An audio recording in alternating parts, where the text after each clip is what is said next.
Welcome to Thoro-Graph's 2016 Breeders' Cup Seminar. I'm Jerry Brown. Those of you who are not familiar with our data can find out more about it by going to the introductory section of our website. The basic idea is to measure those things that can be measured and factor them into the most accurate speed figure that can be made, creating a Thoro-Graph performance figure. So ground lost or saved on turns as well as weight carried is already factored into the figures for previous races, with 5 pounds worth 1 point on the Thoro-Graph scale. The lower the figure, the better the performance.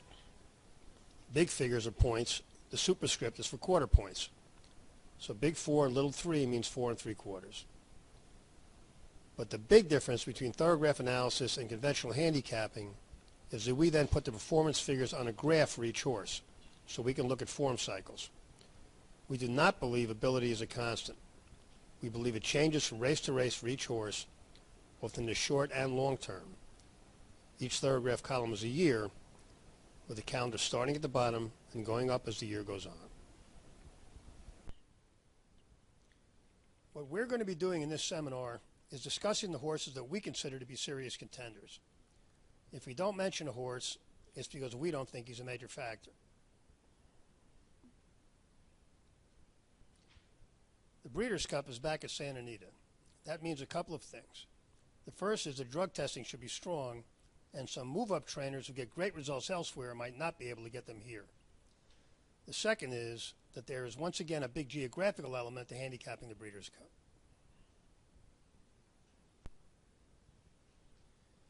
What we've done is use the data from the 2012 through 2014 Breeders' Cups, which were the ones run at Santa Anita since they went back to dirt.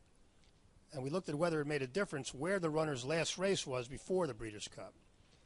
In the tables that follow, a new top is defined as more than 1 point better than the previous top, a pair as within 1 point either way of the horse's previous top, an off race as more than 1 but no more than 4 points worse, and X as worse than that. It turned out that in grass races, it didn't make that much difference whether the horse last raced in California or somewhere else in North America. But it made a significant difference in the dirt races. Horses that last race outside California were less likely to run their race. Almost 4 out of 5 ran an off race or an X.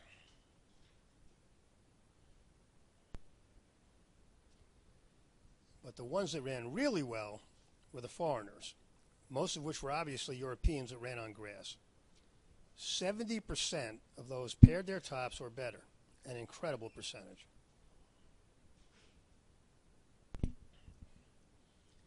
A couple more points. With horses shipping east-west, it's worth looking at where they are coming from and how long they've been in California.